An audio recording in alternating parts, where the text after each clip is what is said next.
যে জিকির বা দোয়া সাফা মারওয়াতে আছে তা বাংলায় করা যাবে কিনা? হ্যাঁ, অবশ্যই বাংলায় করা যাবে। বিশেষ করে দোয়াটা তো আপনি নিজের ভাষায় করবেন, কোরআন হাদিসের দোয়া থেকে পড়বেন, সবই পড়বেন।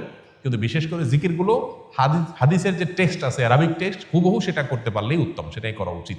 আর দোয়া তো আপনি আপনার মতো করে করবেন।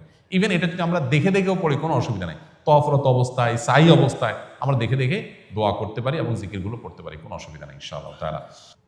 এরপরে প্রশ্ন হলো, হাজরা আসওয়াদ চুমু দিলে সুগন্ধি লেগে গেলে এহরাম অবস্থায় সমস্যা হবে কিনা? হাজরা আসওয়াদের ওখানে আতর থাকে নানা কারণে, তো এটা লেগে গেলে এটা তো আপনার ইচ্ছা লাগে নাই, আপনি ধুয়ে ফেলার চেষ্টা করবেন, ইনশাআল্লাহ কোনো দম দিতে হবে না এর জন্য। হজের আগে নফল তোয়াফ করে সাই করা যাবে কিনা? নফল তোয়াফের কোনো সাই হয় না। সাই হবে হজের সাথে ওমরার সাথে, অর্থাৎ ওমরা করবে তখন সাই লাগবে তোয়াফের পরে, আবার হজের ফরজ তোয়াফ যেটা করবে সেটার সাথেও সাই লাগবে। এই জন্য ফরজ তোয়াফ ছাড়া কখনো সাই লাগে না।